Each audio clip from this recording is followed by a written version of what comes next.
Well, hello, good morning. It's Tuesday. Librarian Lucille here with you for Book Report Tuesday. Today's book is a very interesting book, or at least it was for me. It was written decades ago. The Road Less Traveled by M. Scott Peck, MD.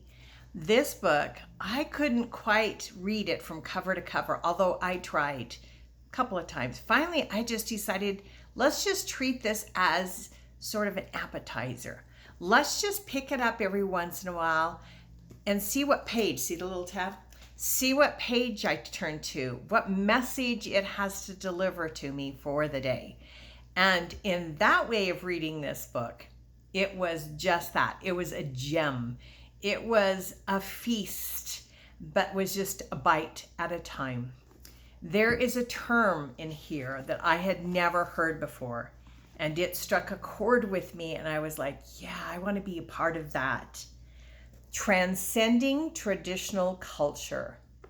I want to be a part of a body of people who have begun to transcend traditional culture, who are seeking a unique way, a different way of thinking, a more open and accountable way of thinking. Look, allowing yourself to be dependent on another person is the worst possible thing you can do to yourself. You would be better off being dependent on heroin. As long as you have a supply of it, heroin will never let you down. If it's there, it will always make you happy. If you expect another person to make you happy, you will endlessly be disappointed.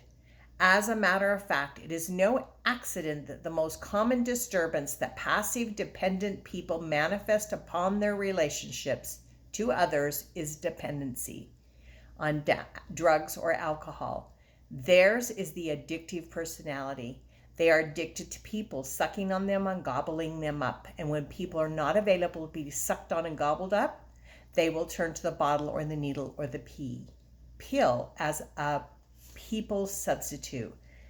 People are addicted to being needed. I see that so much, especially in parenting. When you have a 30-year-old child still living at home, or you maintain a great big huge mansion house just in case something were to happen and the kids need a fallback. Really? That's how you want to live your life? Expecting fate? You know, there's a certain thing about being prepared, and then there's a certain thing about being allowing your kids to experience, such as you did, and have those opportunities. The only real security in life lies in relishing life's insecurities.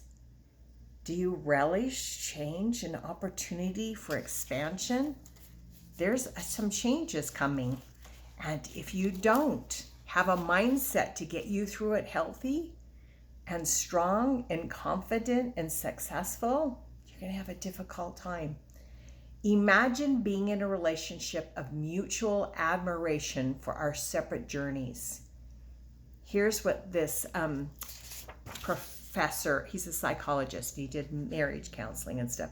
He said that he would have couples come in and they would say things such as, well, I would be happier if this person did this, or I would be happier if they would treat me this way.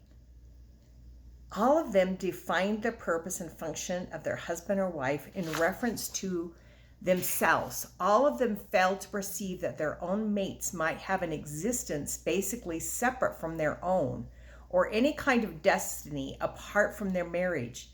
Good grief, I exclaimed. It's no wonder that you are all having difficulties in your marriage. And you'll continue to have difficulties until you come to recognize that each of you has your own separate destiny to fulfill. The group felt not only chastised, but profoundly confused by my pronouncement.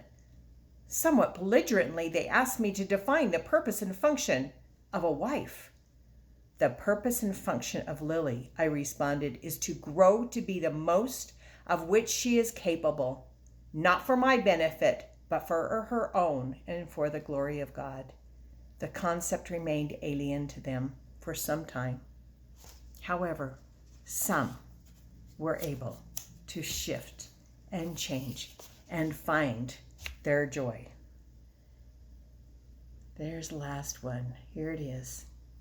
There are many who, by virtue of their passivity, dependency, fear, and laziness, seek to be shown every inch of the way and have it demonstrated to them that each step will be safe and worth their while. This cannot be done, for the journey of spiritual growth requires courage and initiative and independence of thought and action. While the words of the prophets and the assistance of grace are available, the journey must be traveled alone. No teacher can carry you there. You guys have a wonderful Tuesday. Seek opportunities, whether through books, music, or podcasts, to help you, assist you, and guide you as you create your most beautiful life. Have a great Tuesday. See you next week.